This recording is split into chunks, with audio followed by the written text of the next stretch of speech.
difícilmente subo el trabajo, o las videoclases a plataformas distintas a la de Google, que es donde queda guardado la sesión.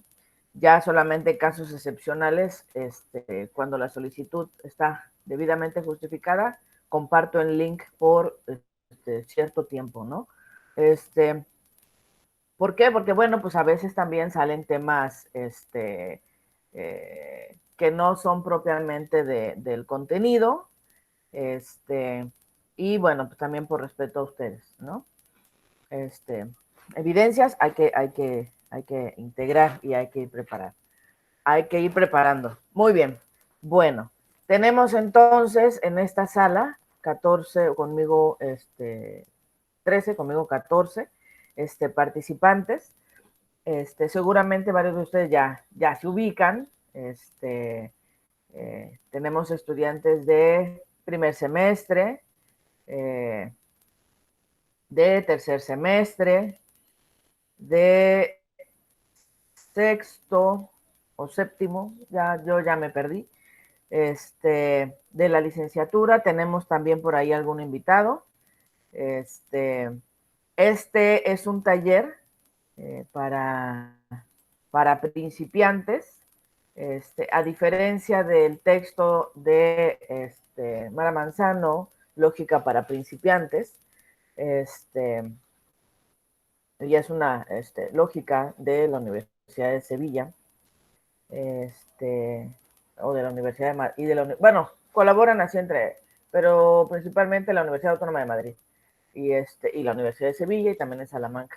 Ese libro no es para principiantes. Entonces, lo que vamos a hacer en este taller va a ser introducirnos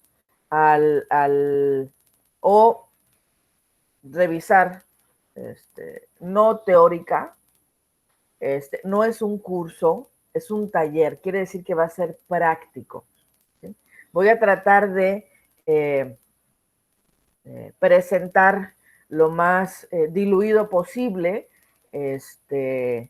ciertas nociones o ciertos conceptos que nos van a facilitar el trabajo en el ámbito de la lógica, pero no se trata de un curso de filosofía de la lógica, es un taller de lógica para principiantes.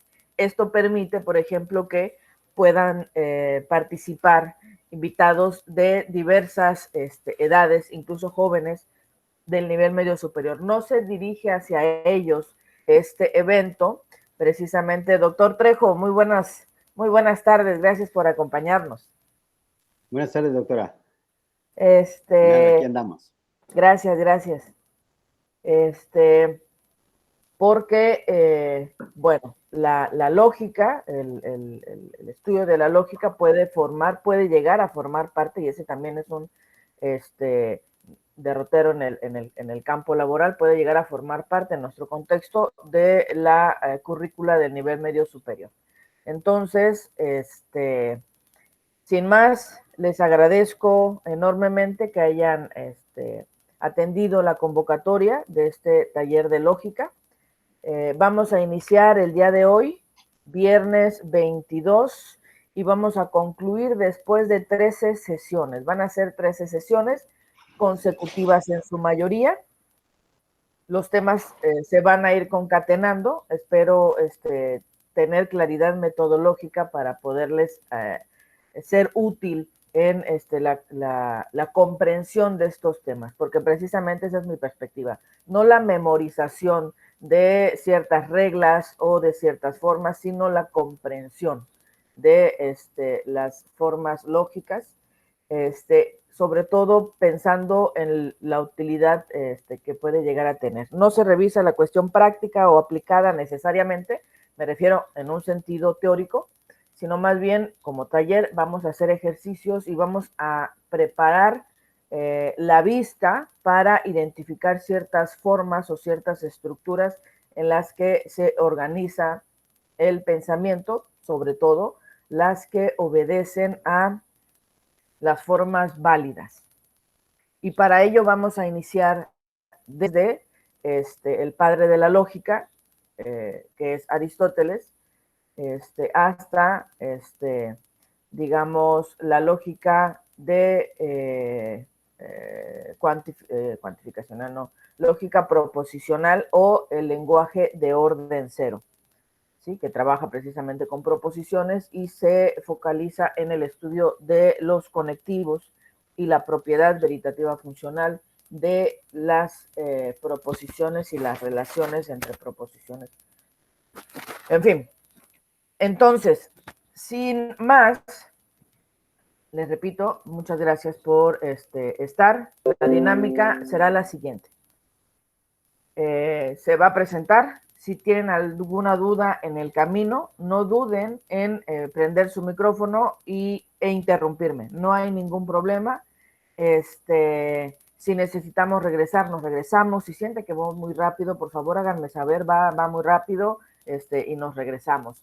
Van a ver ejercicios, van a ver ejemplos, y lo importante es que ustedes vayan comprendiendo. Al final de la sesión, bueno, les voy a proporcionar material. Algunos de los materiales seguramente ustedes ya los van a tener. Y en caso de que no, bueno, pues de todas maneras se les va a hacer llegar. Entonces, nuestra tabla de contenidos es la siguiente. Cada uno de los temas los vamos a revisar en cada una de las sesiones, pensando en el contenido, que no fuera muy extenso para poder verlo con detalle y con puntualidad. En nuestra primera sesión vamos a estudiar las formas válidas de los silogismos categóricos. En la segunda sesión, el próximo viernes, las conversiones y equivalencias de los enunciados categóricos. Es decir, vamos a trabajar con Aristóteles. En nuestra tercera sesión no es tan práctica, pero sí es importante que, digamos, presentarles que no se trata de una tradición que inicia y acaba con Aristóteles y que después a alguien por generación espontánea le viene la idea de formalizar el lenguaje, con la tradición analítica, formalizar el lenguaje y, bueno, a partir de ello, matematizar las estructuras lógicas. No, hay un proceso histórico que tiene lugar ahí y se va a presentar precisamente cuáles son los personajes más relevantes, no todos, tampoco es el objetivo de este taller, pero sí para que logremos puentear. Hay un camino, hay un recorrido que tiene distintas aristas y se va bifurcando, que nos lleva a lo que sería una visión contemporánea de la lógica. Claro, aquí tengo que puntualizar mi posicionamiento personal, porque es importante que lo conozcan. Mi perspectiva es un pluralismo lógico, o está ubicada en el pluralismo lógico, perdón. ¿Qué significa esto? Que no reduzco la relevancia de la lógica únicamente a los sistemas formales, ¿no? Está la lógica informal, muy, muy, muy valiosa. Está las lógicas deductivas, las lógicas inductivas, las lógicas clásicas, las lógicas no clásicas, las monotónicas, las no monotónicas. En el caso de la lógica proposicional, que es una lógica deductiva, es una lógica no monotónica. Pero, bueno, hay otros tipos de lógica. Y no solamente eso, hay otros temas que se relacionan con el ámbito de la lógica. Incluso la metafísica guarda, perdón por el sonido de fondo, guarda una relación muy estrecha con la lógica, la metafísica, las ciencias, la informática, etcétera, etcétera, etcétera. Pero si no tenemos las bases, nos va a ser más difícil. No quiere decir que imposible, pero sí más difícil poder comprender el nivel de abstracción que requieren otros sistemas o modelos lógicos, ¿no? Entonces, es la razón de la tercera sesión. En la cuarta sesión vamos a revisar la semántica y la sintaxis del lenguaje de orden cero, es decir, la semántica veritativa funcional de la lógica proposicional, que también es el recurso que utiliza la lógica cuantificacional, la sintaxis, es decir, estas fórmulas bien formadas, cómo ordenar la estructura formal de ciertas expresiones, ya sean, que es lo de la siguiente sesión, proposiciones atómicas o moleculares, los conectivos lógicos, y en los conectivos lógicos vamos a estar revisando también la importancia de identificar y de comprender sobre todo los principios lógicos, principalmente el PRS, es decir, el principio de razón suficiente, que tiene por ahí sus matices, ¿no? No es tan literal, tiene sus matices muy interesantes y muy profundos. Pero bueno, después de los conectivos lógicos, que es nuestra sexta sesión, vamos a introducirnos en una de las formas directas para determinar el valor de verdad de ciertas formas enunciativas o argumentales. En este caso van a ser enunciativas, que nos va a permitir identificar tautologías, contradicciones o contingencias. Bueno, dice I, pero es I o contingencias, ¿no? La T es el símbolo, porque es precisamente en donde tenemos que ya familiarizarlos, de la tautología.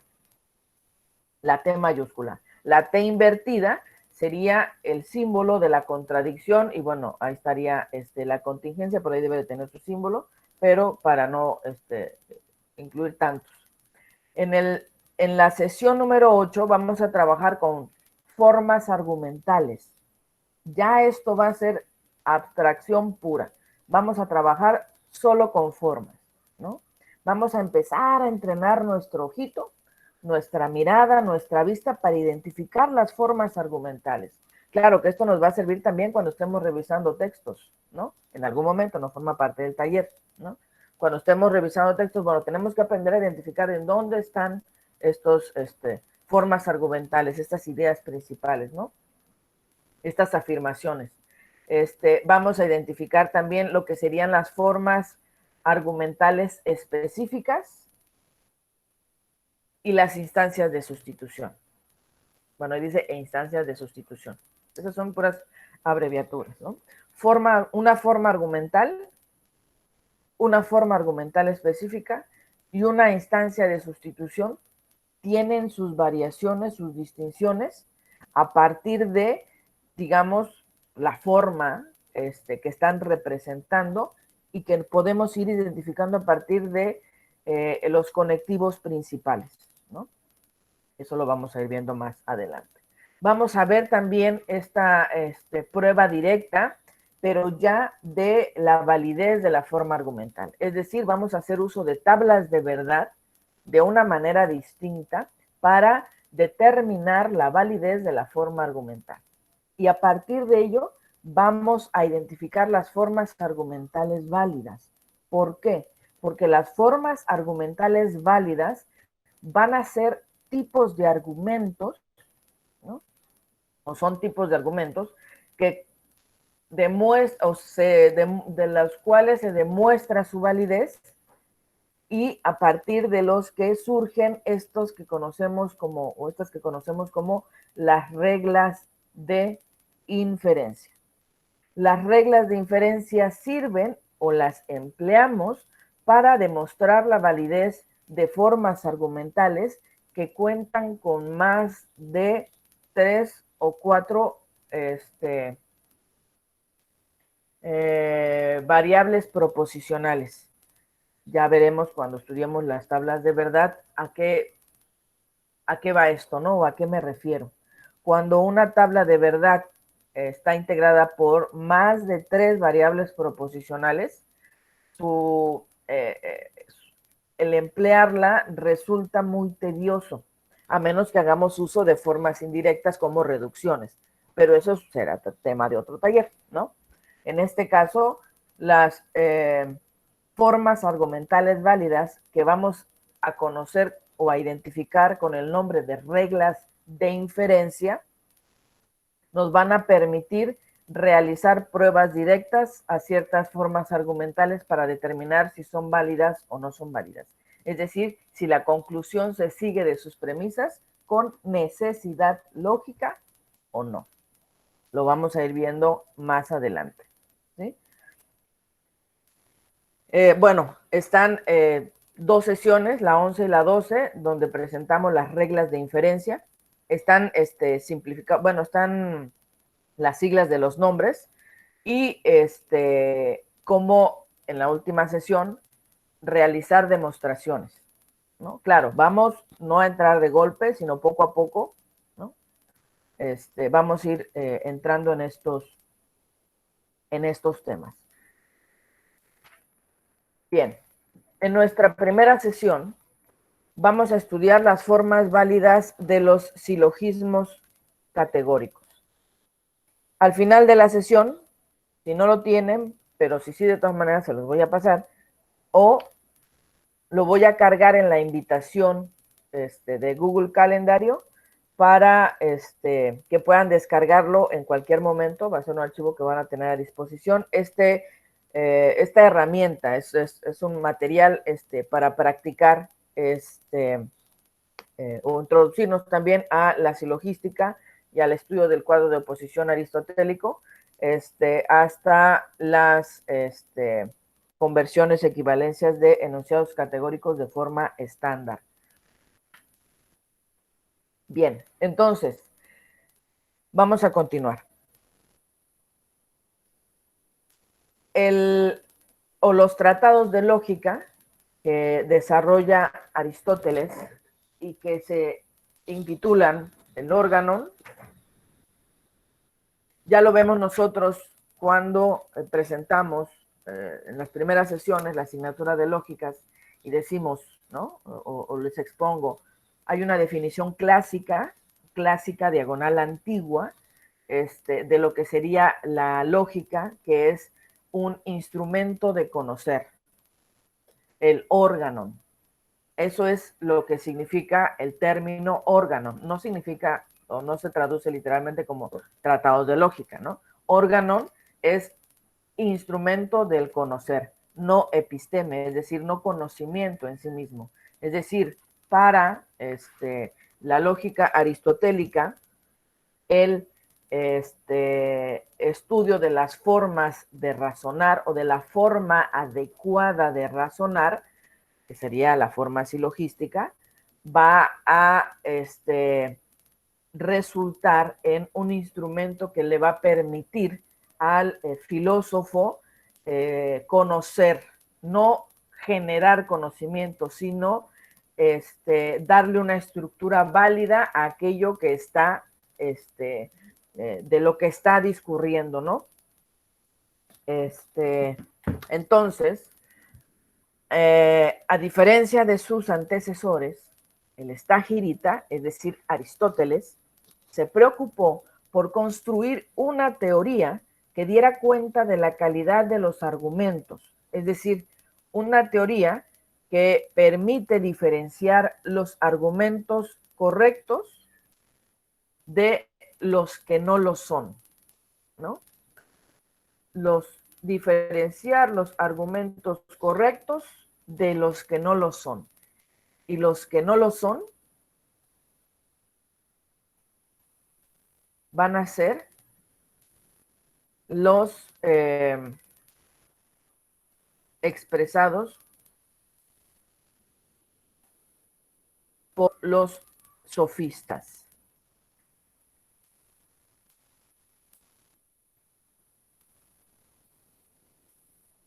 ¿No? A través del uso pernicioso, de acuerdo a esta tradición, no digo que sea necesariamente así, digo, de acuerdo a la tradición antigua de los sofistas.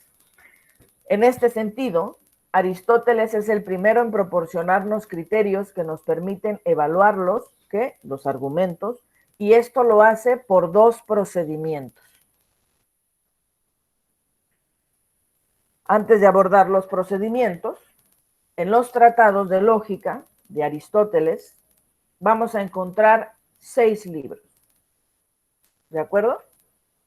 Estos 6 libros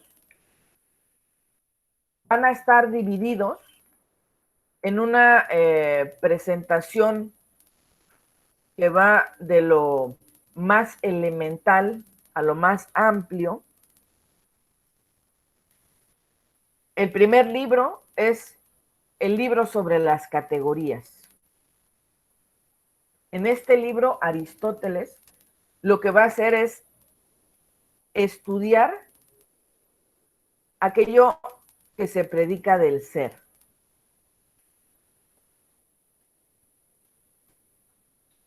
Bueno,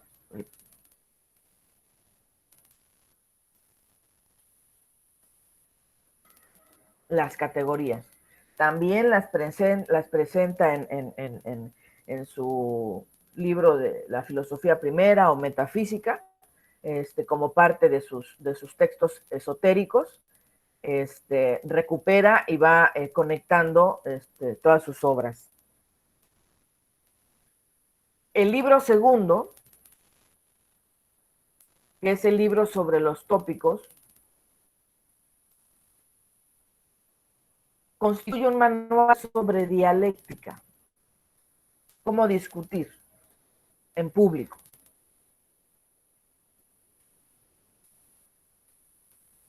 Su tercer libro es sobre las refutaciones sofísticas. ¿Qué significa? Es un libro dedicado a preparar al filósofo para la defensa y la contraargumentación. Refutación sofística, bueno, a los sofistas, ¿no? Que buscan engañar.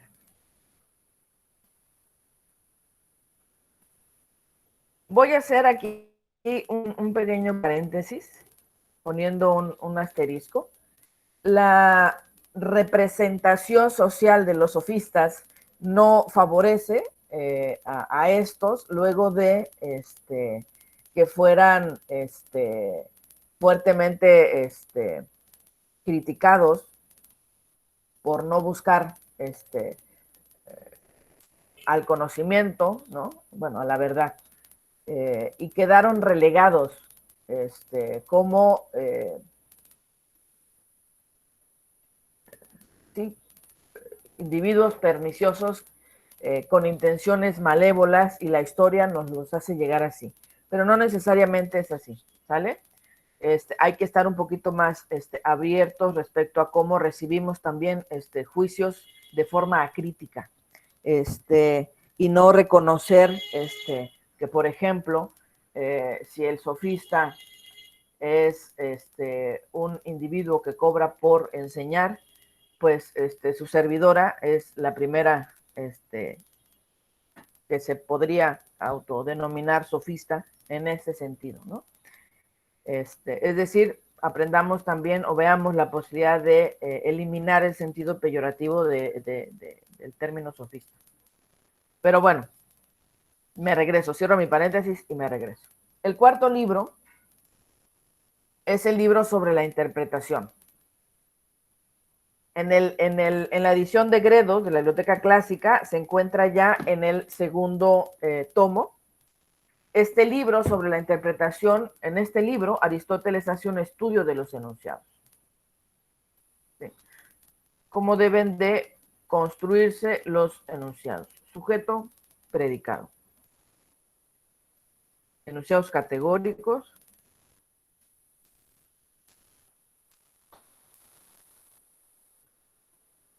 Y los tipos de enunciados, ¿no? Ya en su quinto libro, en los primeros analíticos, Aristóteles presenta su teoría del silogismo y cierra con conversiones y equivalencias.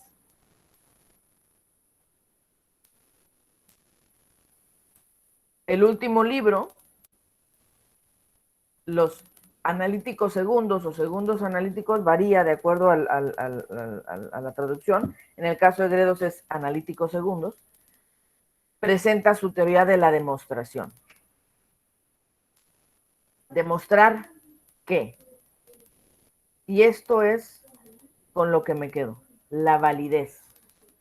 Demostrar que estas formas de argumentar o de estructurar los argumentos van a ser formas válidas, ¿sí? ¿Y cuáles? Claro, no solo estas formas que se ajusten a la teoría del silogismo van a ser formas válidas del pensamiento, ¿no? O del razonamiento, o formas válidas de argumentar, porque luego por ahí nos quieren meter algún golecillo, ¿no? Y aquí es bien importante ir distinguiendo entre lo que sería la verdad y la validez. Aunque teorías de la verdad hay varias, y cada una corresponde a determinada tradición y determinada perspectiva, vamos a entender nosotros en lógica de manera introductoria y en la lógica deductiva a la verdad como un atributo de la proposición.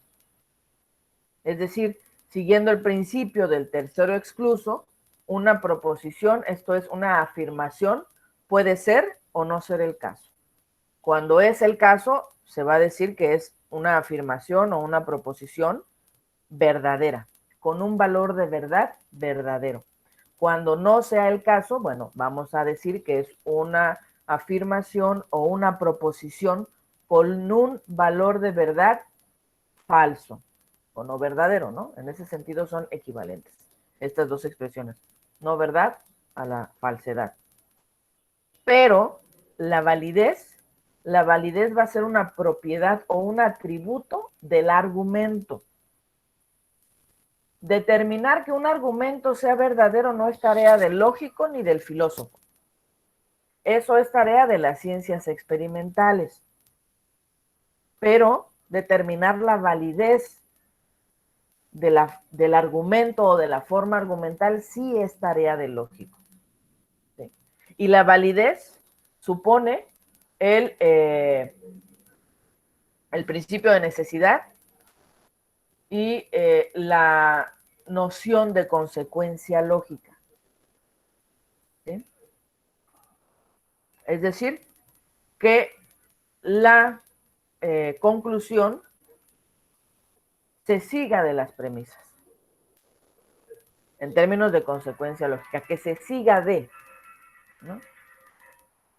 Y respecto a la necesidad, lo que se contempla ahí es que si las premisas son verdaderas, entonces la conclusión necesariamente tiene que ser verdadera. Cuando estudiamos los argumentos en la asignatura de lógica, presentamos 7 tipos de argumentos, no de razonamientos, sino de argumentos. Y presentamos 3 formas de argumentos válidos y 4 formas de argumentos inválidos. A ver si nos da tiempo en alguna de las sesiones hablar al respecto, ¿no? Pero aquí lo que me importa es que quede claro que la verdad la vamos a considerar un atributo de las proposiciones y la validez un atributo del argumento, ¿vale? Ahora bien, ¿por qué iniciamos con la silogística? Entre más claro tengamos el origen, más claro vamos a entender nuestro contexto o la situación en el ámbito de la lógica en la que nos encontramos para incluso proyectar modelos nuevos en algún momento, ¿no? Sería muy interesante, sería maravilloso que de algunas de estas actividades saliera una nueva regla de inferencia o un nuevo modelo o sistema lógico, etcétera, ¿no? Bueno, esta lámina que ustedes pueden ver es una lámina, algunos ya más o menos van a entender la terminología. Los que no, no se preocupen, vamos a empezar de cero, ¿sale? Y en algún otro momento, bueno, cuando vean este tipo de representaciones, bueno, van a comprender con más facilidad. El estudio de la silogística, aunque ha sido pues, atacada, ¿no? Por la tradición analítica en general, ¿no? No digo, ay, en específico, no. en general la silogística o el trabajo de Aristóteles ha sido atacado porque ha sido superado. Digamos, basándonos en una crítica anacrónica, pues es muy injusto hacer ese tipo de señalamientos desde nuestra época actual, ¿no? Sin embargo, el valor que tiene pues es un valor, además de histórico, de representación de las formas del pensamiento, en donde de manera inicial, cabe muchísimo y vale muchísimo la pena aprender desde esta estructura cómo podemos ir organizando nuestros razonamientos y qué se sigue de forma legítima y qué no se sigue de forma legítima cuando estamos argumentando, cuando estamos debatiendo, cuando estamos dando razones o incluso pidiéndolas, ¿sí? Entonces, la silogística tiene una relación con la lógica de primer orden, ya con la lógica cuantificacional, que no es contenido de este taller. Nosotros vamos a ver lógica de orden cero o lenguaje de orden cero o lógica proposicional. La lógica de primer orden se comprende muchísimo mejor cuando se conoce la silogística. Es decir, voy a apelar a mi experiencia personal y puedo referirles que yo comprendí finalmente a mis, no voy a decir cuántos años, el sentido de la lógica cuantificacional o la lógica de predicados después de que me puse a estudiar los tratados de lógica de Aristóteles y su silogística. Y dije, no, pues sí, ya tiene sentido. Incluso introducirnos al ámbito de la teoría de conjuntos. Uf, ¿no? Pero bueno. ¿Pero a qué edad? De vergüenza, 30 y tantos, te voy a decir la verdad, a mis 30 y pico. Sí, no te biógrafos, eso que quede de... Tú di que desde que nací ya lo sabía yo. En mi biografía no autorizada ahí lo pones, ¿no? Desde chiquita vivía, ¿no? Pero bueno, gracias por el quemón, Scarlett, ¿eh? Gracias, en serio. Pues estamos. Eso. Bueno, entonces, algunos de ustedes ya reconocerán estas vocales, que no son vocales, sino más bien son las representaciones o lo que no es como simplificación, cómo se representan los enunciados categóricos de forma estándar. El universal afirmativo, el universal negativo, el particular afirmativo, el particular negativo, etcétera, etcétera. Aquellos también que han por ahí escuchado o han presenciado algunos de mis tropezones increíbles en la enseñanza o en el intento de enseñanza de la lógica, se van a dar cuenta que, bueno, van a identificar prontamente que estos enunciados, al trabajarlos desde el lenguaje de orden cero, es decir, en términos proposicionales, este enunciado o esta afirmación, todos los hombres son mortales, tiene un sujeto y tiene un predicado. Claro, está el verbo y esto implica o esto significa que se formaliza con una variable proposicional. ¿Qué? Pues que todos los hombres son mortales, lo representamos con la variable proposicional P. Mientras que Sócrates es hombre, bueno, igual es una afirmación, es una proposición atómica, porque se está predicando una propiedad de este individuo, de ese sujeto, pero es distinta a la afirmación anterior, por lo que se utiliza otra variable proposicional, Q. Y la conclusión, Sócrates es mortal, también es una proposición atómica o simple que no corresponde en su estructura, en su estructura en el lenguaje natural, con ninguna de las dos anteriores. Y entonces utilizamos otra variable proposicional. Si la conclusión fuera, bueno, si el argumento rezara, todos los hombres son mortales, Sócrates es hombre, por lo tanto, Sócrates es hombre, bueno, podríamos repetir la variable proposicional de Q. Si aquí fuera Sócrates es hombre. ¿Por qué? Porque tenemos que atenernos al principio de identidad. Pero en este caso no. Lo que está afirmándose es que Sócrates es mortal. Y entonces, al formalizar mi argumento, esta resulta ser mi forma argumental. PQR. Aplicando la forma normal conjuntiva para leer de manera lineal esta forma argumental, P y Q, por lo tanto R. ¿Esto qué significa? Puede demostrarse, puede analizarse, es una forma argumental válida. Para este lenguaje, el lenguaje de orden cero, la lógica proposicional, no nos permite analizarlo. Y entonces viene el ataque a la silogística. No, pues es que está mal. ¿Cómo vamos a razonar silogísticamente? O cómo puedes, no se justifica que el silogismo sea una forma adecuada de razonar. Y tienen toda la razón.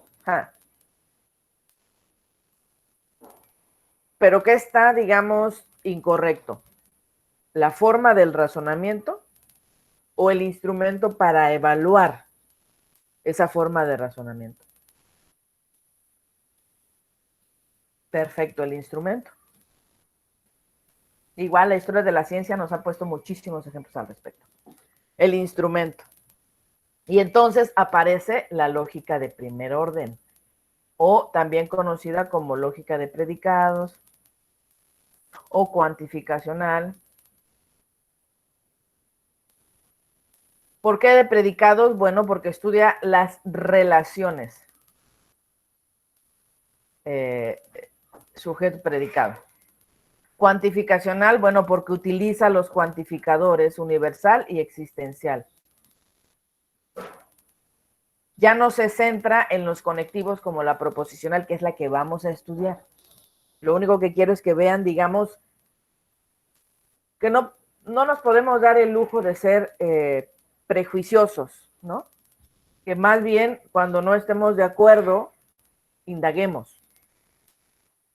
Entonces, utilizando la lógica de primer orden o el lenguaje de primer orden, la expresión todos los hombres son mortales se representa de esta manera. Para todo X, porque habla de todos los hombres, para todo X, si X es hombre, entonces X es mortal. Esta formalización ya nos está marcando el tipo de relación de dominio contra dominio, esos son otros temas, ¿no? Que hay entre sujeto y lo que se predica del sujeto. Nuestra segunda premisa se simboliza HS, es decir, Sócrates. ¿Por qué aquí tiene una S y no tiene una X? Bueno, porque se está indicando al individuo. No es una variable, es una constante. Se está hablando de Sócrates. Y Sócrates, pues es una constante, es hombre. Por lo tanto, Sócrates es mortal. Gracias. Y esto Si ustedes se dan cuenta en esta representación o esta forma argumental con, ay, se me fue el lapicito, con lenguaje de orden cero o desde la lógica proposicional, no nos permite realizar ningún análisis. En cambio, con lógica cuantificacional o de predicado sí. ¿Por qué? Porque aquí se hace una instanciación universal, queda así, HSMX, HSMX, y se demuestra MX, modus ponens 1 y 2. Bueno, esta es una instanciación universal. Ay, espérenme. Este es X. No, este es S, ya, perdónenme, ya. Así. HS, entonces MS, HS, por lo tanto MS. Modus ponens, MS. Es decir, aquí está la misma forma silogística evaluada con dos sistemas lógicos. Se complementan, sí. No podemos llegar a lógica cuantificacional si no vimos lógica proposicional. Es decir, lógica proposicional, lógica de predicados, lógica modal, lógicas clásicas, lógicas no clásicas, lógicas monotónicas, no monotónicas, etcétera, ¿no? Inductivas, hay lógicas inductivas, o sea, está bonito, ¿no? Y está bastante entretenido para aquellos que, pues no sé, no nos esperen en casa. Entonces, bueno, perdón, ese es mi comentario del día. Entonces, vámonos con calma, ¿vale? Vamos a hablar de los procedimientos, porque estamos iniciando precisamente con la silogística. Y teniéndolo claro, vamos a poder ir avanzando, ¿vale? El primer procedimiento consiste en reconocer la estructura de estos razonamientos, bueno, argumentos correctos, ¿sí? Para ello se proporcionan tres enunciados. El silogismo debe integrarse siempre por tres enunciados y estos deben de estar relacionados entre sí. Uno de ellos se va a seguir de los anteriores. Es decir, tienen que estar conectados. A esta estructura la llamó Aristóteles silogismo y debe de seguir esta estructura. Debe de haber una premisa mayor y se llama premisa mayor porque contiene al término mayor. Y esto también nos da luz respecto a el tema de teoría de conjuntos. Pensemos en este conjunto, ¿no? El conjunto de lo que es, del predicado de la conclusión que vamos a ponerle corruptos. Es el término mayor porque podemos estar hablando o refiriéndonos de, o nuestro sujeto pueden ser políticos. Y aquí están los políticos corruptos, ¿no? Pero no solamente hay políticos, también hay médicos. No sé, policías, etcétera, ¿no?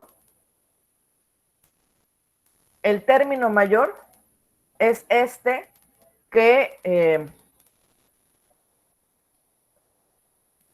puede estar, digamos, conectado.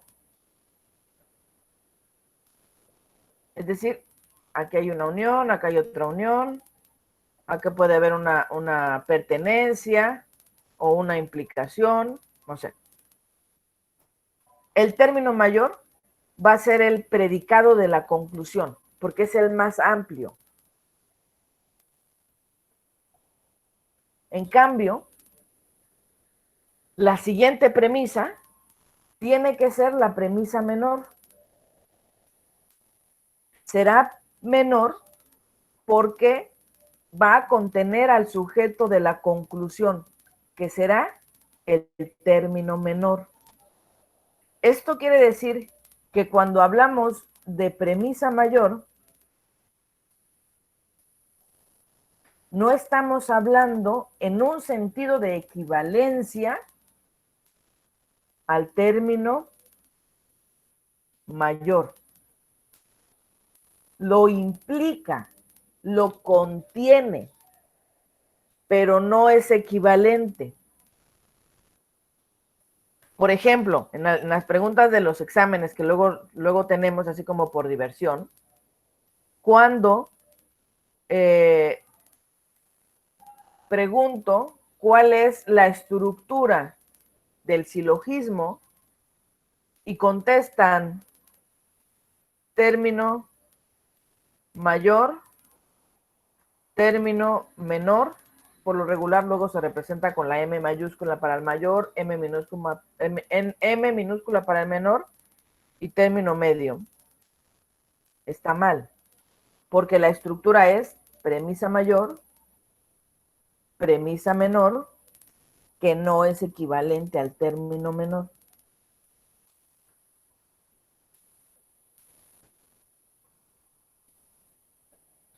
Y la conclusión, que no va a contener al término medio. El término medio va a ser lo que va a conectar las premisas, pero que no va a ser incluido de forma explícita en la conclusión. Recordemos que uno de los errores del silogismo suelen ser la omisión de alguna de las premisas, y a esto se conoce como entimema. Entimema mayor cuando se omite la premisa mayor, entimema menor cuando se omite la premisa menor y se da por supuesto. Imaginemos el siguiente ejemplo. Todos los hombres son mortales, por lo tanto Sócrates es mortal. No quiere decir que no tenga como sentido. El problema es que la conclusión no se sigue de las premisas, porque en ningún momento habló de Sócrates, ¿no? Solamente afirmó que todos los hombres son mortales y concluyó que Sócrates es mortal.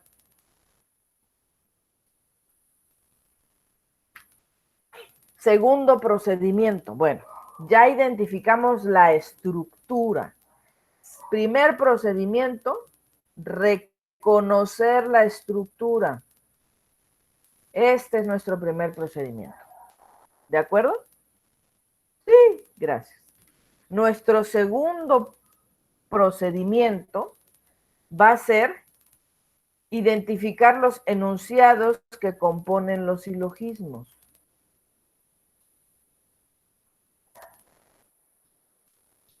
Estos enunciados van a ser enunciados categóricos, porque ellos expresan las relaciones que guardan las sustancias con sus sustancias.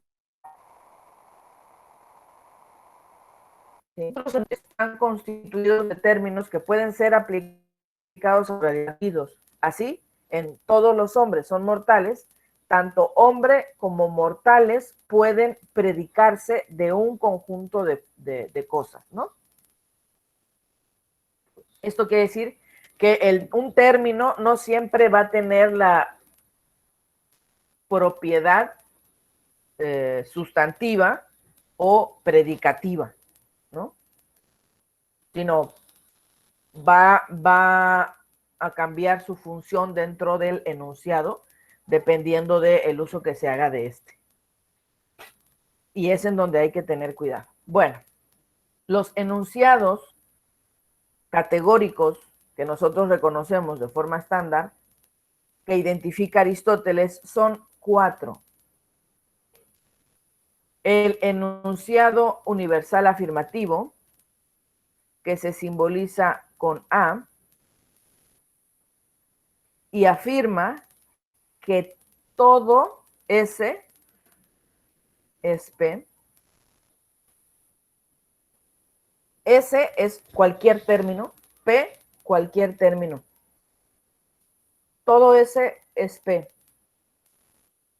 ¿no? El enunciado universal negativo.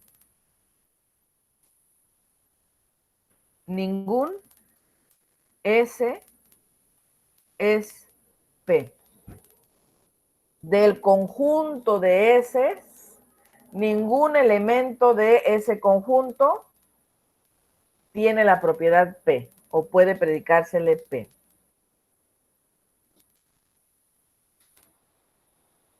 El enunciado particular afirmativo. Algún. Hay al menos un. Existe al menos un. Aquí está precisamente, si ustedes ubican,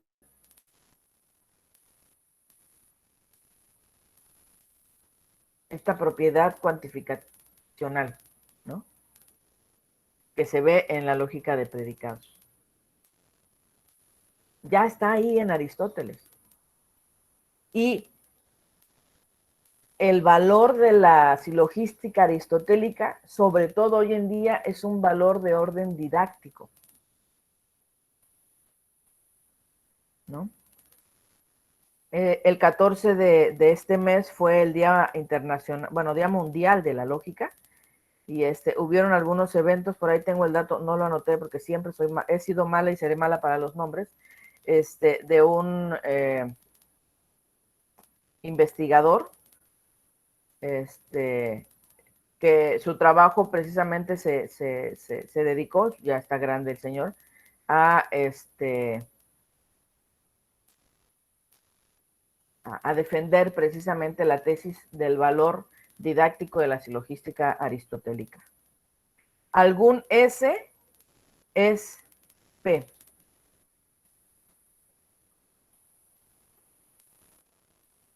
Y el enunciado particular negativo, algún S no es P. Se los transcribo así porque me interesa que ustedes vayan ubicando estas letras que van a estar simbolizando sujeto, predicado. ¿Se acuerdan? Hasta en tercero de primaria nos hacían subrayar. Con azul el sujeto, con rojo el verbo y con verde el predicado. Bueno, algo así era. Hasta cantadito, yo más o menos lo aprendí. Sujeto, predicado. Todo S es P, ningún S es P, algún S es P, algún S no es P. Claro que, por ejemplo, Ben lo representa con sus diagramas o puede representarse incluso en términos de teoría de conjunto, unión, exclusión, pertenencia, no pertenencia, etc. ¿Hasta aquí todo claro? Sí. Sí, gracias. Sí.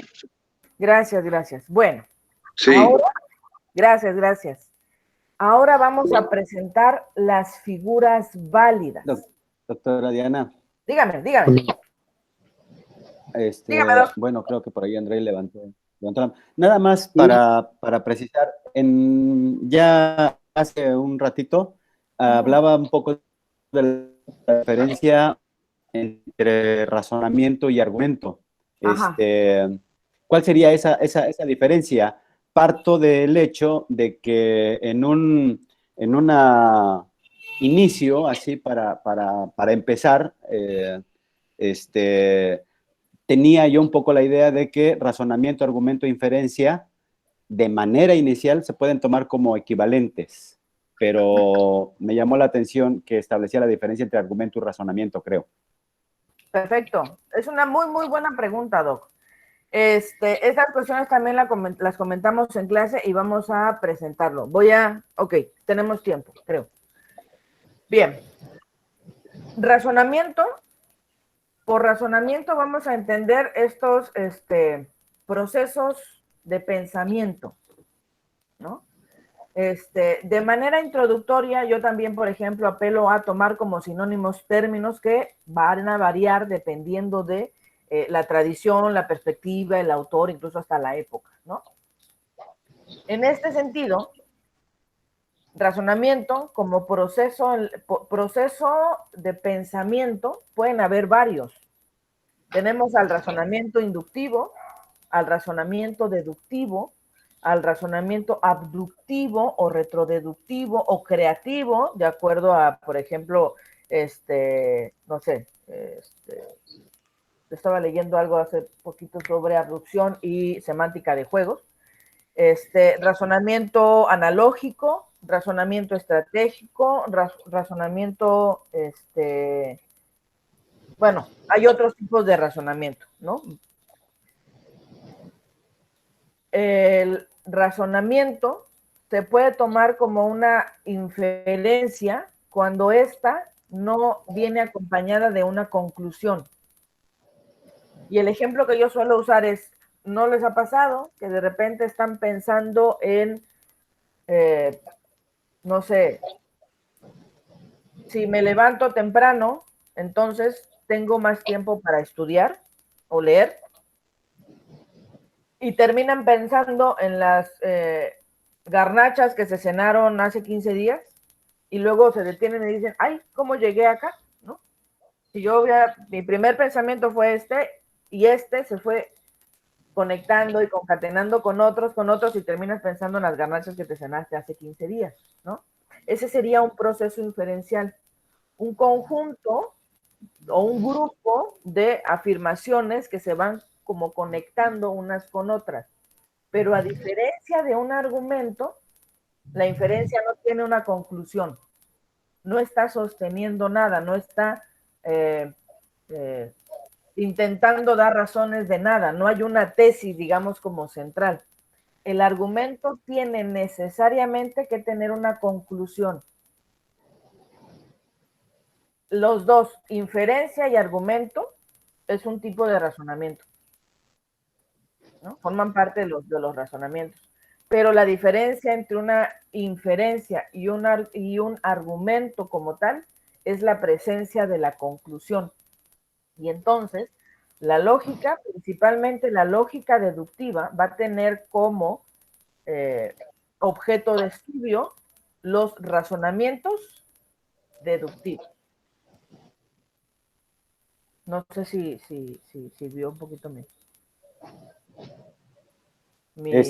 Sí, ya, bueno, entiendo que ya para hablar de argumento, como un tipo de razonamiento un poco más amplio y no necesariamente conclusivo, y el argumento, donde sí hay una conclusión, pero además le agregaría esta cuestión de que ya está dentro de un lenguaje formal.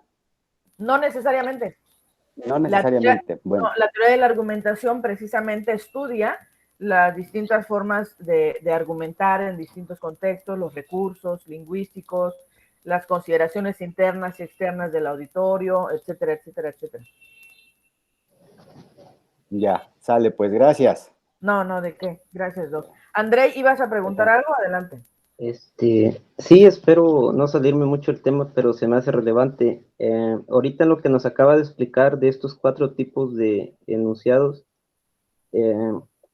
así como anteriormente cuando dijo que la silogística aristotélica normalmente a veces es criticada, normalmente por posturas quizás más actuales o modernas, me viene a la mente en esta parte que acabamos de ver, pues pienso que también hay muchas críticas.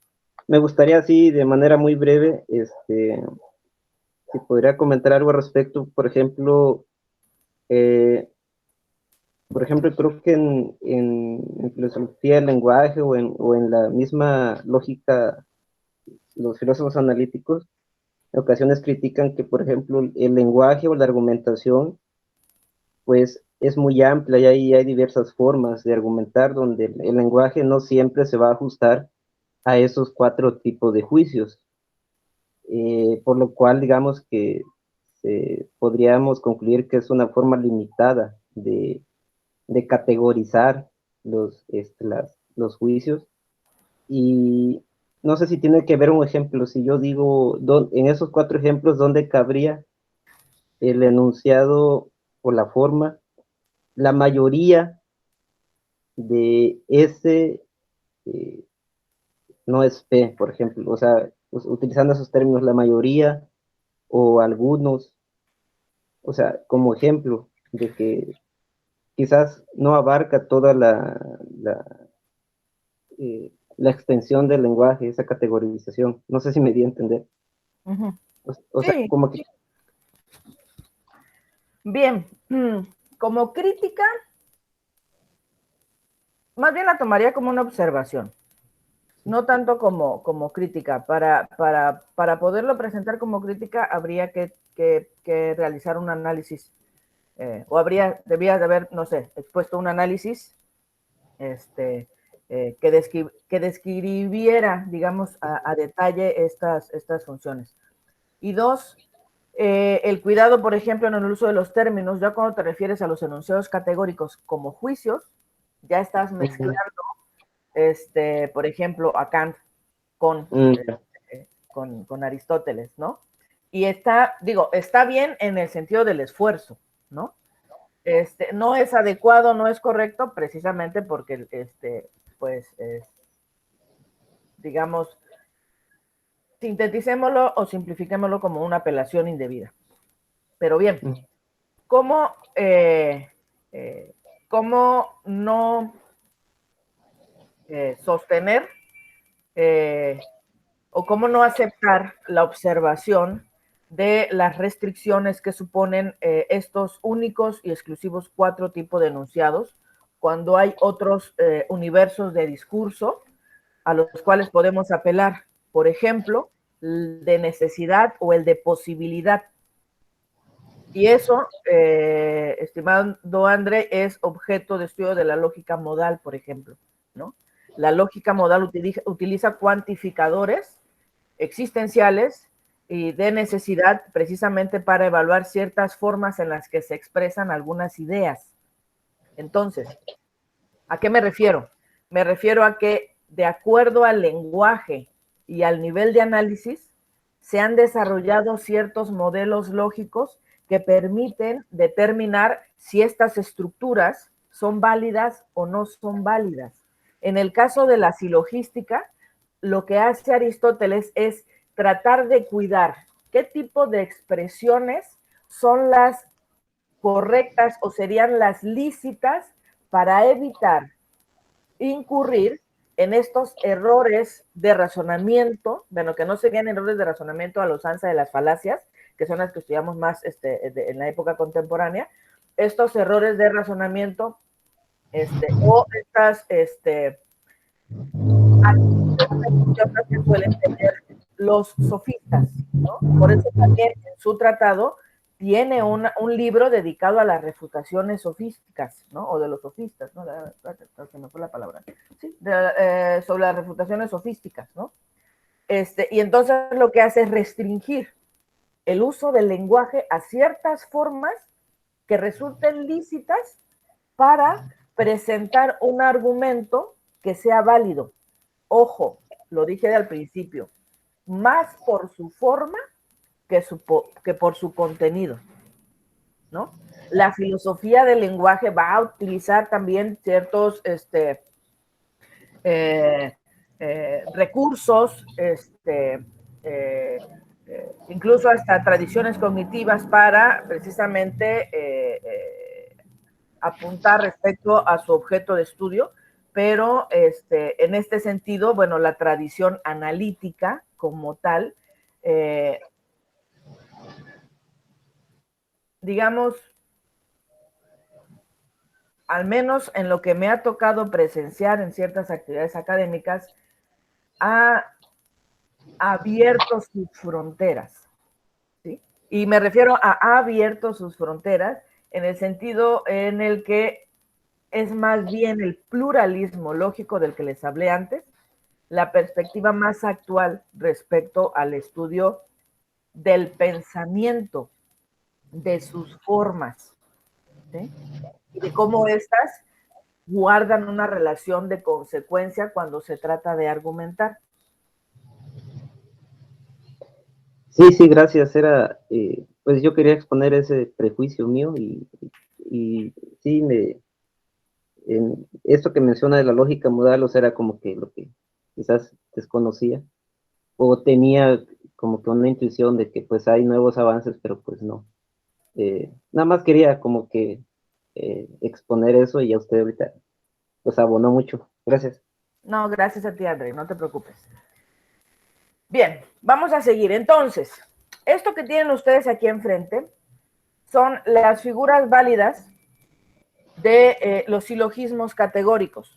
Lo que yo pretendo es que ahorita ustedes, bueno, más bien, es que en esta lámina o con esta lámina ustedes identifiquen la organización de los términos.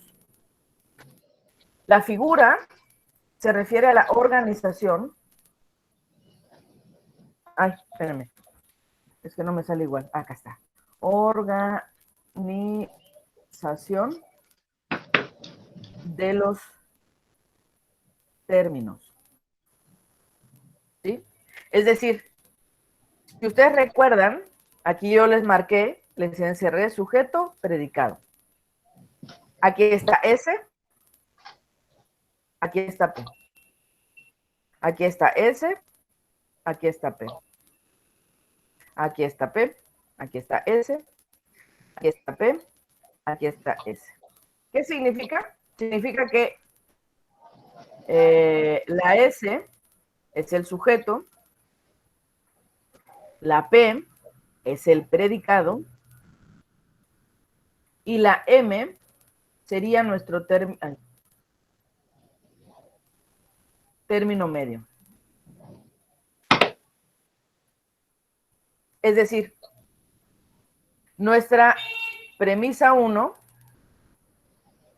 nuestra premisa 2, nuestra premisa 1, nuestra premisa 2, nuestra premisa 1, nuestra premisa 2, nuestra premisa 1 y nuestra premisa 2. ¿Por qué? La premisa número 1 tiene que ser siempre la premisa mayor. Luego, ¿por qué? Porque en la premisa mayor se encuentra el predicado de nuestra conclusión.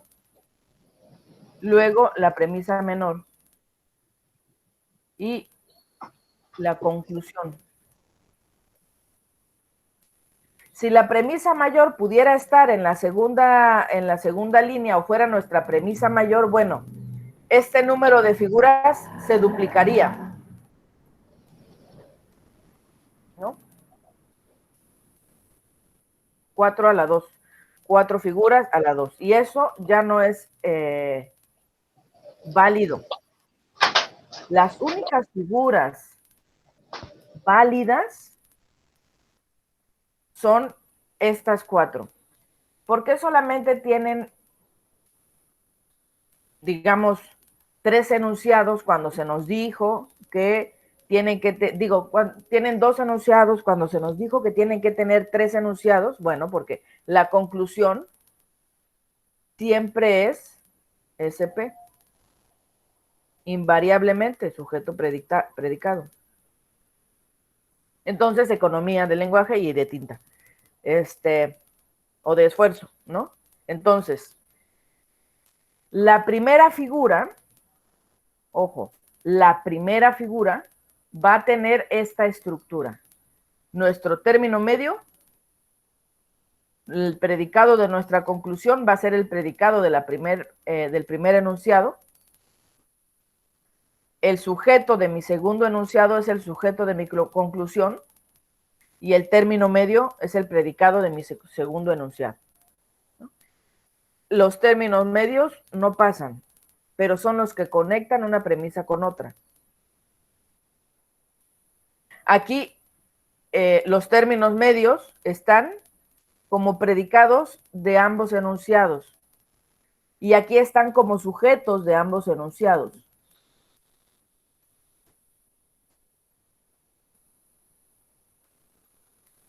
El término medio, al contrario que la primera figura, en la cuarta figura, es el predicado del primer enunciado y el sujeto del segundo enunciado.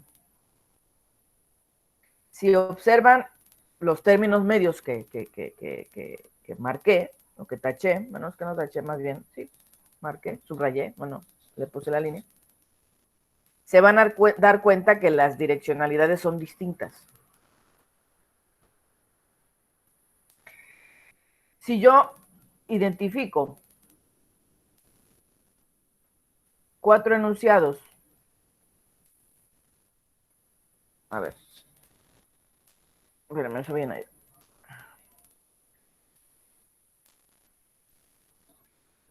El silogismo categórico de forma estándar debe tener 3 enunciados, pero tenemos 4, los que son los que nos presenta Aristóteles. 3 por 3,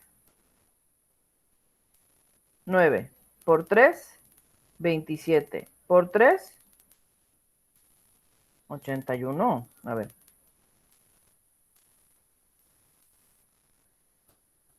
Entonces es al revés, espérame.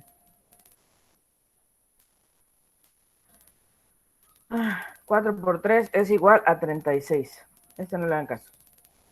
Hay 36 posibles combinaciones de, sí, porque estos son los enunciados y estos son los que forman el silogismo. Son 36 combinaciones de enunciados, digo, de silogismos, pero no todas las combinaciones de enunciados son silogismos válidos. Los silogismos válidos son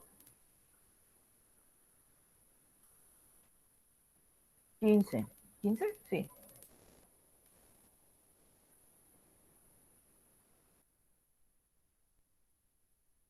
Bueno.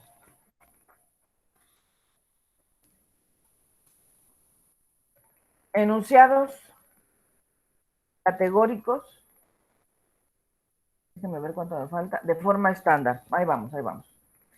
Enunciados categóricos de forma estándar. Ustedes denme, no, aquí. Un enunciado categórico de forma estándar, tipo A, ¿cuál sería? ¿O cómo sería?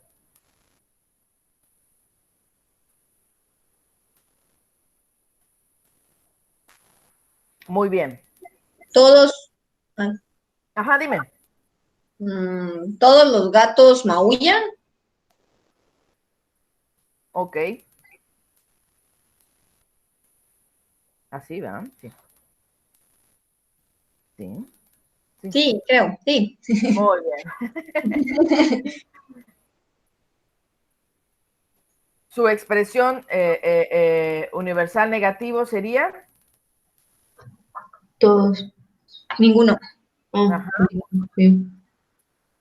Ningún gato maulla. En particular afirmativo. ¿Algún gato maulla? Ajá, algún gato maulla. En particular negativo. ¿Algunos gatos no maullan? Alguno, algunos. Incluso expresiones como la mayoría de los gatos, ¿no? Por ejemplo, la mayoría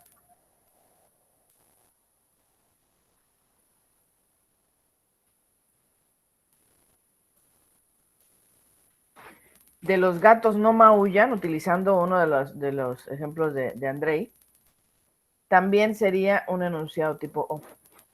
Literalmente, no está expresado como algunos gatos no maullan, pero no es, digamos, todos. No es todos los gatos.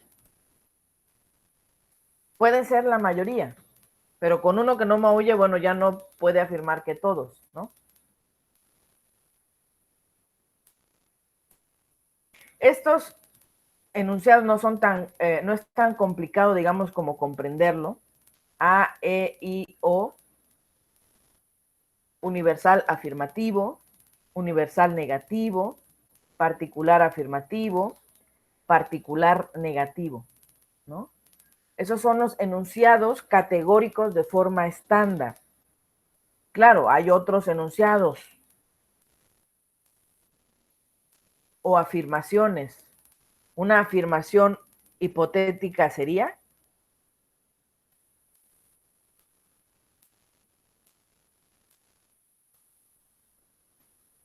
no, sí, no,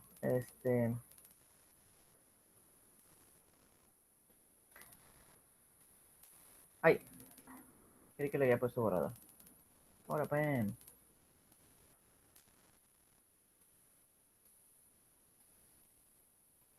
A ver.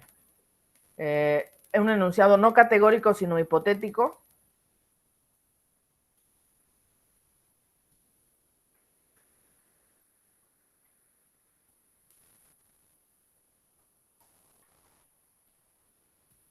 Si como cereal, entonces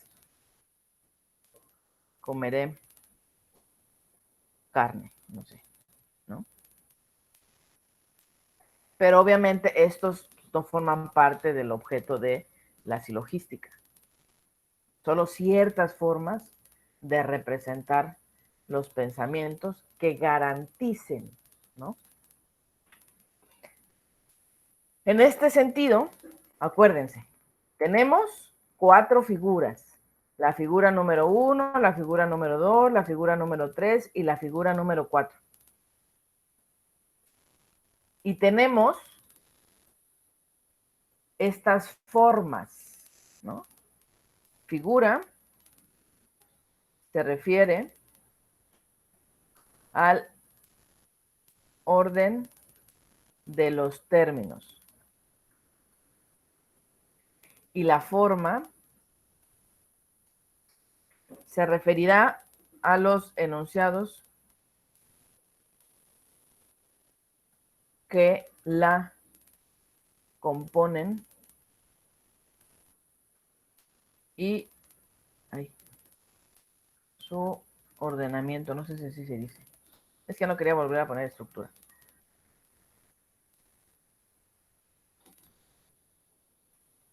Es decir, en la figura número 1,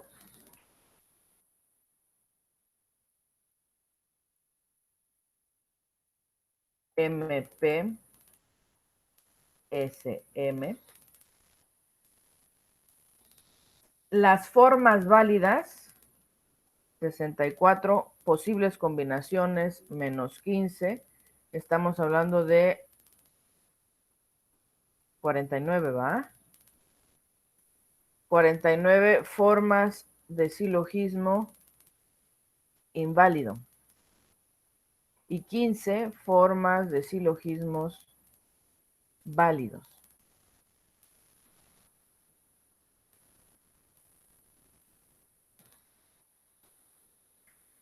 La forma que se refiere a los enunciados que la componen y su ordenamiento serían estas. 3 enunciados universales afirmativos,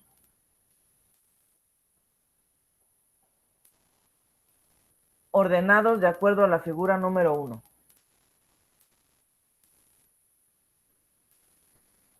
Un enunciado universal negativo, un enunciado universal afirmativo y un enunciado universal negativo de la figura 1.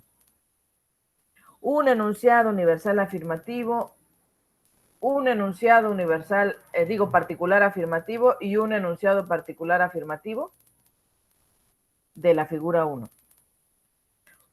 Un enunciado universal negativo, un enunciado particular afirmativo y un enunciado particular negativo de la figura 1. Si observan, tiene 3 enunciados cada forma válida. Los 2 primeros son las premisas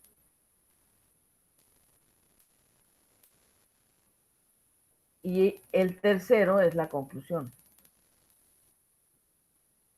Bueno, ahí dice conclusión. ¿Sí? Únicamente la figura número 4, que sería PMMS,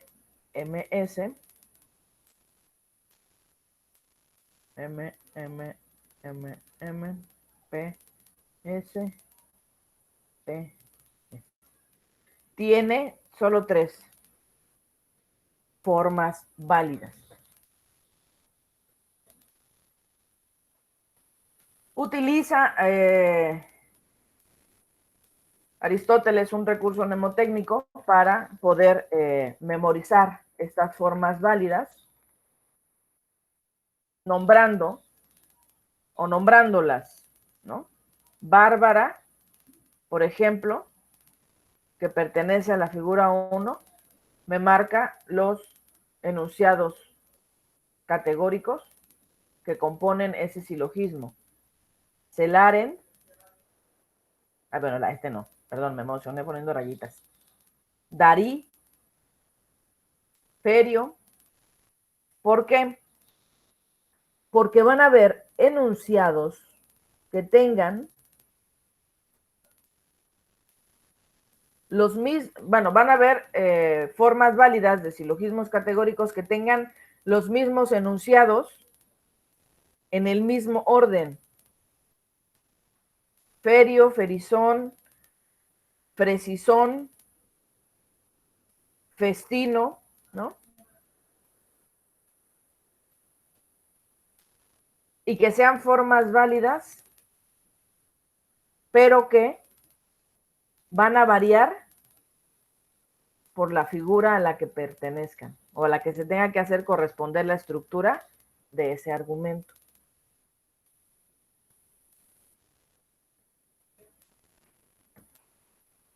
Bien, les voy a presentar. Este es, déjame ver la hora. Todavía tenemos, para no hacerlo tan cansado. Este es el ejemplo, bueno, es uno de los ejemplos que suelen emplearse como para refutar el trabajo de la silogística, precisamente por la forma en la que se organiza, digamos, siguiendo el proceso de estructuración del silogismo. Te voy a demostrar que la silogística comete errores, ¿no? Ok, bien, ¿no? Y nos presentan el siguiente argumento. Digo, este argumento no igual, pero parecido, me lo planteó una estudiante y era más o menos así. ¿Sí? Estoy siguiendo las reglas para elaborar silogismos, ¿no? Sí, ok. Está la premisa mayor, que tiene el predicado de la conclusión. ¿Tiene el predicado de la conclusión? Sí, muy bien. Está la premisa menor, que tiene el sujeto de la conclusión. Sujeto de la conclusión, muy bien. Y tiene 3 términos, mayor, menor y el término medio que no pasa a la conclusión. Muy bien, sí, sí, claro. Eso lo hace válido. Reformularía mi expresión. ¿Eso lo hace válido? Es decir, lo que yo hago aquí abajito es colocar la figura, ¿no? Bueno, esta es la conclusión que les digo que siempre es la misma, así que pues, se omite, pero la colocamos, ¿vale? Todos los hombres son mortales. P, que está en la conclusión, es el predicado de mi conclusión. P. Mortal es mi término medio, que también es el predicado de mi segunda premisa, que es mi premisa menor. Y María es el término menor, ¿no? Que es el sujeto de mi conclusión. Esta es la figura.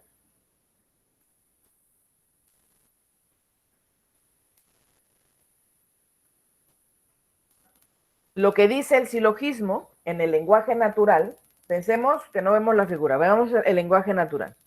Todos los hombres son mortales, María es hombre, luego digo, María es mortal, luego María es hombre. Y entonces explotamos todos y decimos, ¿cómo es posible? ¿No?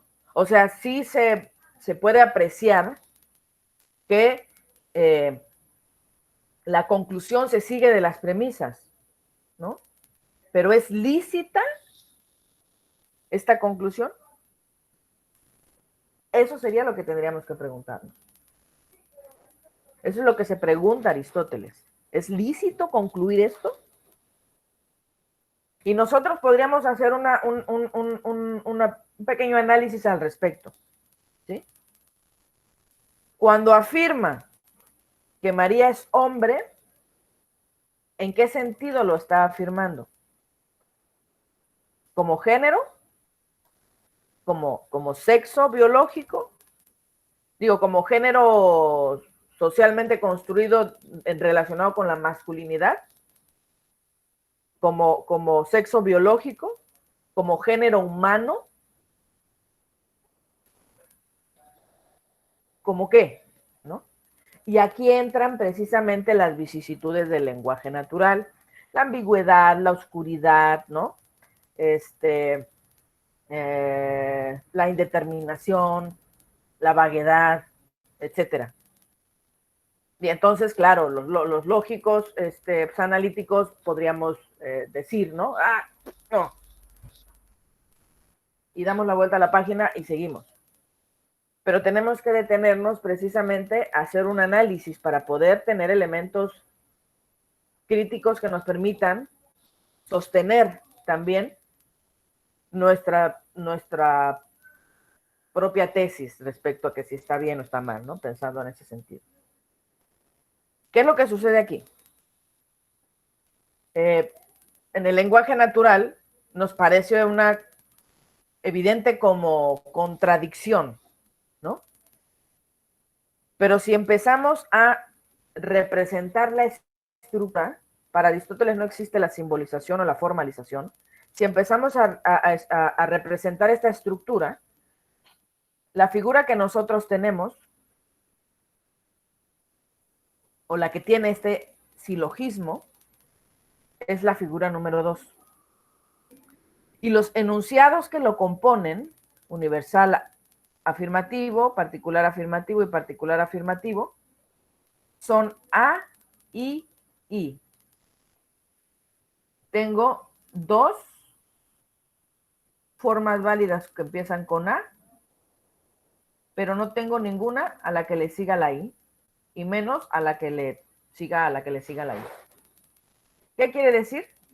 Quiere decir que para Aristóteles, él hace su demostración acá, no es objeto de estudiar la silogística, sino presentarla para que la puedan ustedes utilizar también como herramienta. ¿Sí? Esta no es una forma válida de silogismo de acuerdo a las que presenta, a las que estudia y desmenuza en sus tratados, son sus primeros analíticos y en la demostración, no es una forma válida de silogismo categórico, de forma estándar. Corrijamos, porque podemos cometer los errores también nosotros al elaborar nuestros silogismos y podemos corregir, pero tenemos que saber en qué parte nos equivocamos para saber qué podemos corregir, ¿no? Y ustedes acá ya van a observar el término medio ya no es el término mortal, sino hombre. Yo pude haber escrito aquí María y volver a caer en el error, pero el error sería de orden, digamos, semántico, ¿no? O de la definición de lo que se entiende por el término hombre. Pero, digamos, en el lenguaje natural, pero en relación a la estructura o a la forma, aquí, esta forma o esta estructura es una forma válida. Si ustedes se dan cuenta, esta es la figura 2, pero esta es la figura, muy bien, 1. Son los mismos enunciados. Y por enunciados me refiero igual a la forma del enunciado, ¿no? Al mismo orden. La diferencia entre este ejemplo y este contraejemplo es que no es lícito concluir que María es hombre o que esa estructura, ¿no? Más allá de que sea chocante esa idea, esa estructura, ¿sí? No se sigue. Bien, si tomaron nota, y yo espero que sí.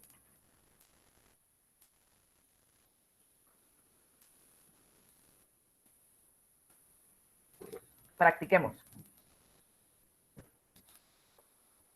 Les estoy presentando 3 términos. Les estoy marcando la forma y la figura.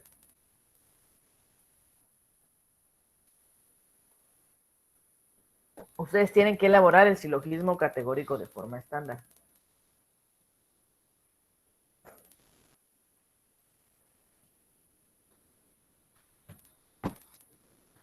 Vamos a ver.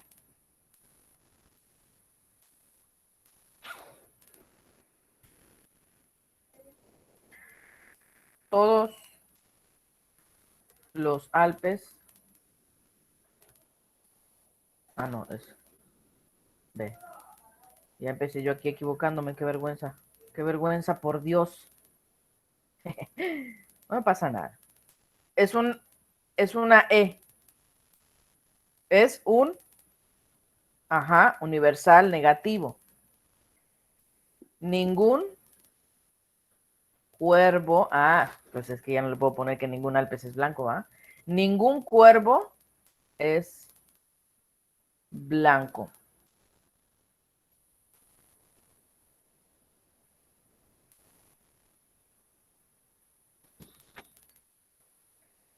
Yo tengo que ver la manera de concluir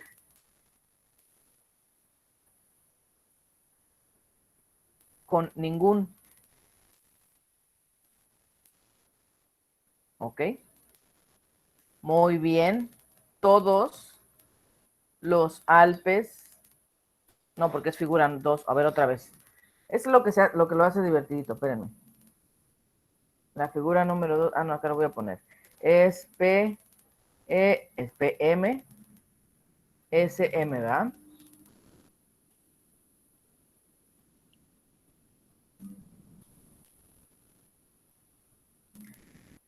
A ver, otra vez. Inténtenlo ustedes.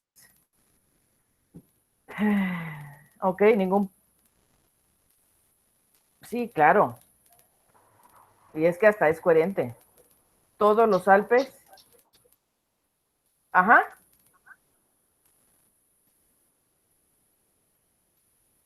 Luego, ningún Alpes es blanco. Digo, es cuervo.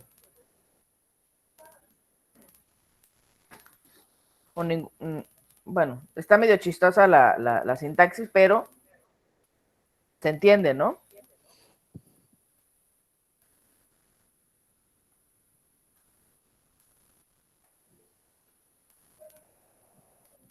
¿Alguien tiene otro ejemplo?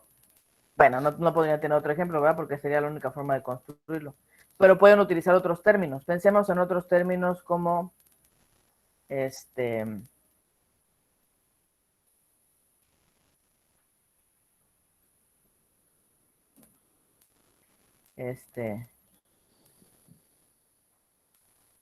gitanos, dinero y banquero.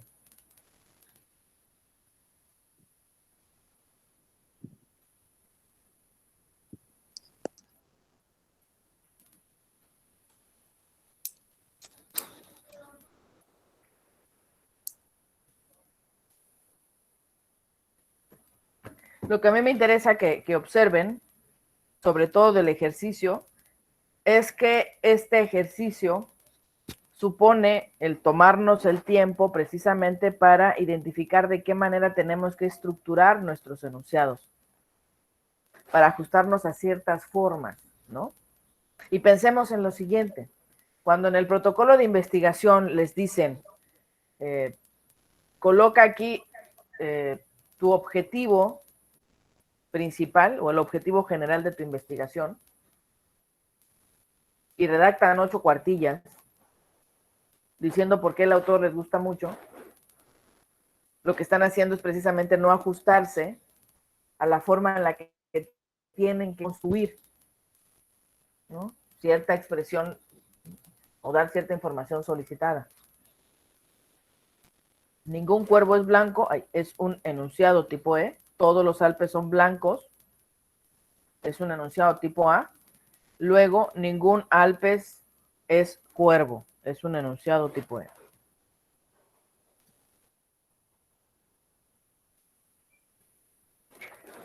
Ustedes van a Con observar relación al segundo ejemplo, a ver si va por ahí el asunto. Ningún gitano tiene dinero. Premisa 2. Todos los bancos tienen dinero. Creo que ahí ya falló algo. Luego, los gitanos no son todos los gitanos no son vaqueros. Ajá. Sí, sí entendí. Todos los banqueros tienen dinero.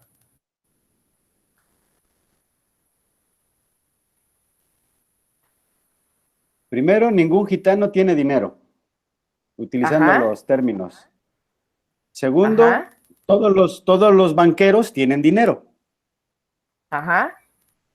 Y se apega aquí a la figura que el término medio es dinero. Ajá. Y viene en la segunda fila. Luego entonces Ajá. los gitanos, ningún gitano, que es universal negativo, Ajá. es banquero. Ok. Gitano es el sujeto de tu premisa mayor. Ningún gitano tiene dinero. Ningún Es el gitano sujeto de... Ajá. Tiene dinero.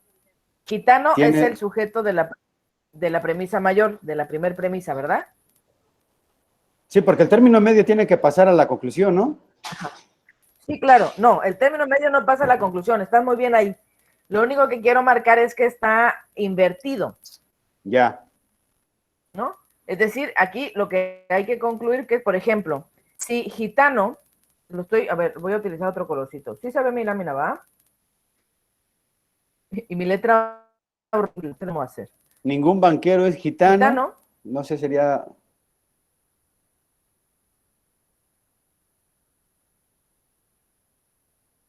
es tu...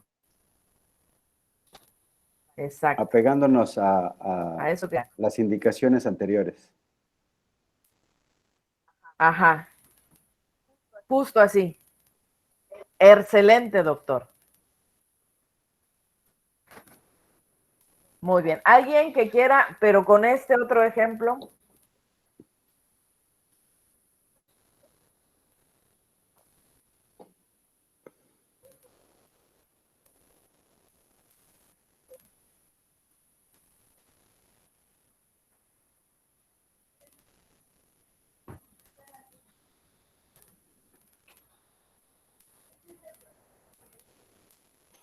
Bien, recordemos la figura número 4, porque nos olvidamos. M, MS.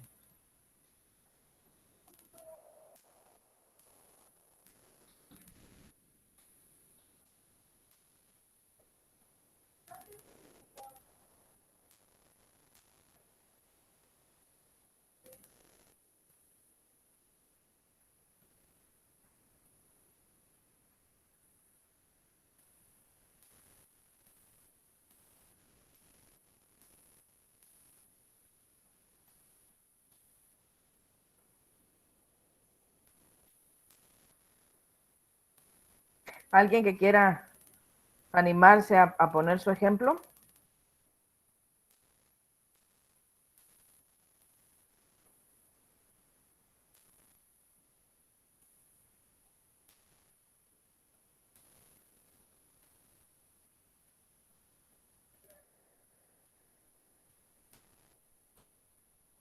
hacer una primera premisa, podría ser, es un particular afirmativo, podría decir, algún Ujú.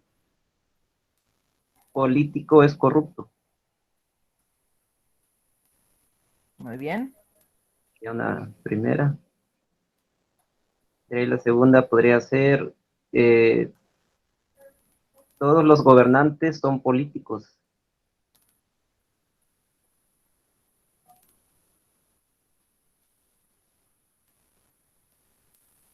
La conclusión, algún gobernante es corrupto. Ok.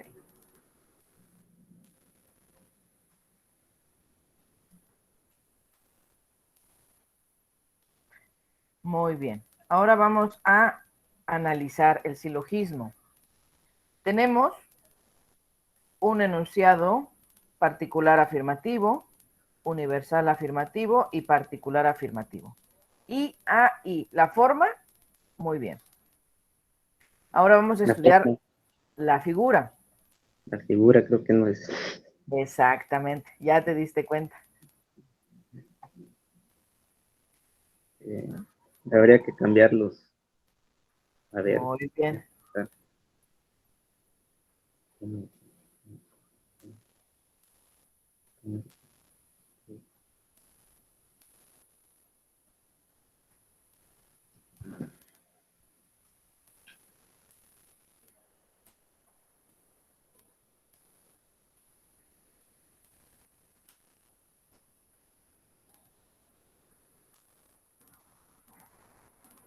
Mira.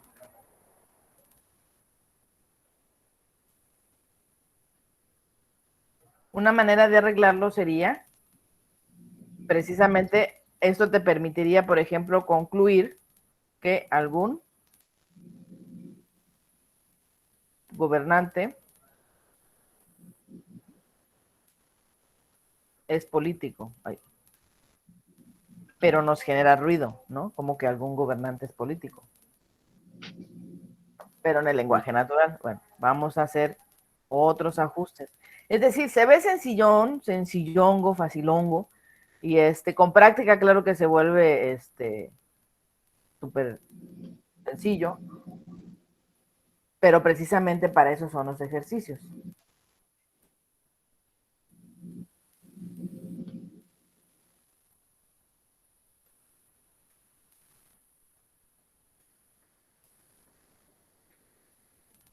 Ahora, les voy a dar un tip, pero no me vayan a copiar luego. No, mentira, sí, está bien, no pasa nada.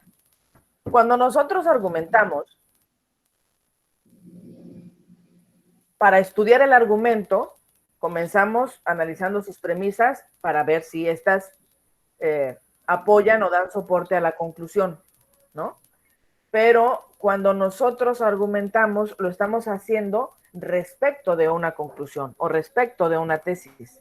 Entonces, lo que yo tengo que hacer es primero construir mi conclusión, no mis premisas, ¿no? Como para hacerlo más sencillo. Lo que yo quiero concluir, y tiene que ser una conclusión particular afirmativa, es que algunos gobernantes son corruptos, ¿no? O políticos, cualquiera de los dos, ¿no? Algunos, eh, algunos políticos son corruptos. Aquí le voy a poner estos 3 puntitos que significan conclusión para no poner luego coma, ¿va? Y entonces, teniendo mi conclusión, yo puedo identificar que el sujeto de mi conclusión va a ser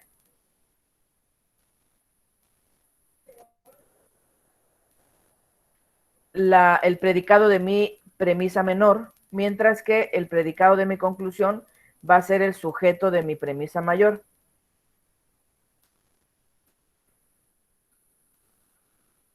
Y comienzo con algunos corruptos son gobernantes. Y que todos los gobernantes son políticos. ¿Cómo lo ven? Solo que la primera sería particular. Ahí está bien, pero es algún corrupto es gobernante. Ajá, algunos, está bien, lo pongamos en algún. Corrupto es gobernante. Ajá.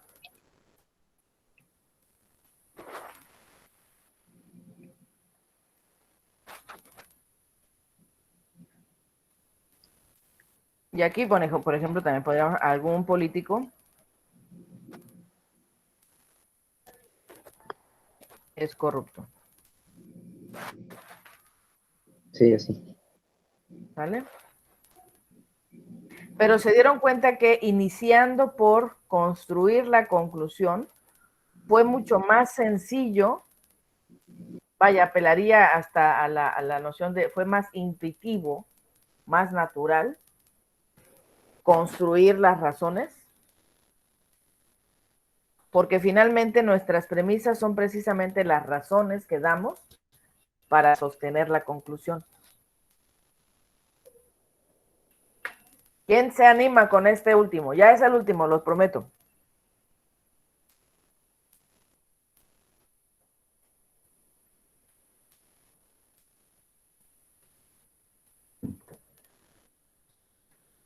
Primera figura. Ahí.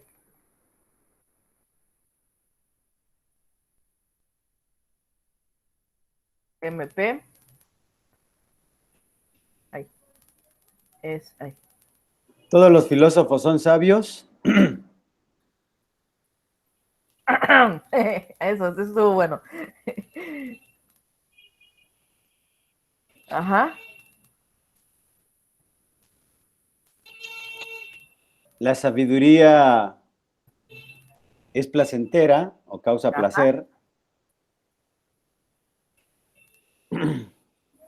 Ok. Ajá. Luego entonces todos los filósofos tienen una vida placentera. Digo, estoy variando allí algunas cosillas, pero estoy tomando en cuenta los términos. Ajá. Si los filósofos son sabios y la sabiduría es placentera, luego entonces los filósofos Vamos a ver que son placenteros. Yo tendría mis dudas, tienen, pero... Ajá. viven placenteramente, Ajá. por decirlo de alguna manera. Bueno, eso es lo que se me ocurre así. A Ok. propósito de que todos son afirmativos y son universales también. Ajá. Así es. Muy bien, Fátima. Muy bien. Sí, todos son universales. Entonces, vamos a ver. Podría ser, todos los Ajá. sabios son filósofos. Ok, acá hay otro ejemplo, vamos. Todos los sabios son filósofos. Ajá. Bueno, yo creo que así me quedé. Perfecto. Tomémoslo como tu conclusión.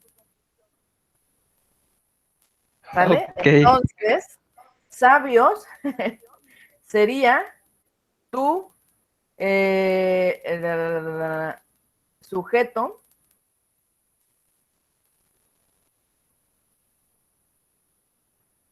y aquí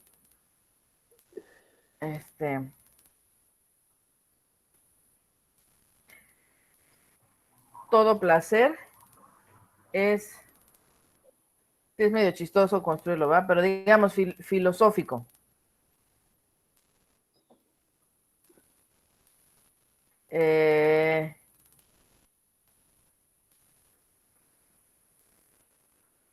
Todos los sabios,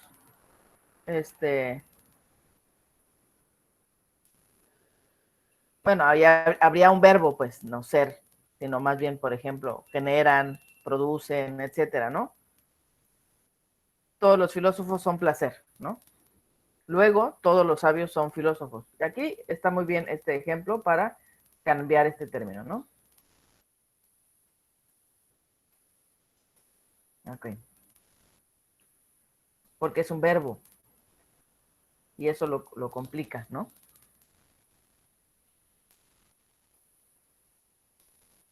Complejo o difícil. No, es con ese, pero.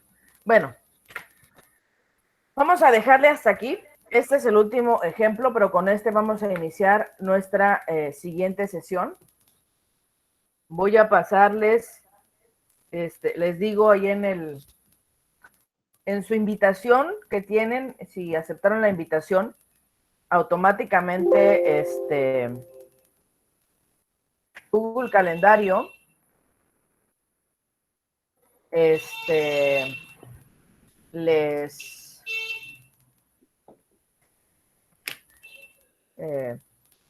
les agrega en su agenda este evento para que les esté mandando recordatorios. En los correos que yo les mandé, o les mandó automáticamente el Google Calendario, al darle a aceptar al evento, automáticamente programa en su agenda este mismo evento y les manda recordatorio. En esa misma invitación, ustedes van a poder encontrar este material de silogística y cuadro de oposición aristotélica, ¿vale?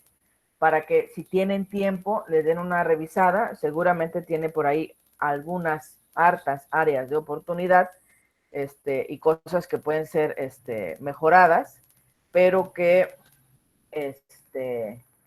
cuyas retroalimentaciones van a ser de bastante utilidad, ¿vale? Lo que vamos a ver en la siguiente sesión van a ser estas reglas de conversión y equivalencia, ¿vale? No sé si tengan alguna duda, algún comentario, algo que no haya quedado claro, algo que crean que podamos mejorar, adelante. De lo contrario, bueno, les repito, muchísimas gracias por haber estado en esta primera sesión del taller de lógica para principiantes. Espero que continuemos y que concluyamos y que les sea sobre todo de utilidad. ¿Vale? Tengan una linda tarde.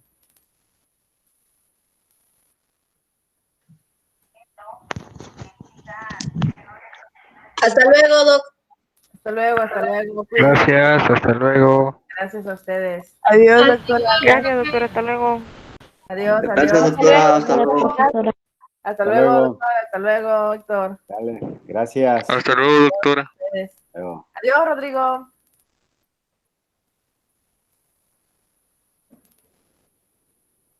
Bueno, Diana. Mándeme. Dejo de grabar. Pues, Déjame, sale. dejo de grabar. Ya. Sí.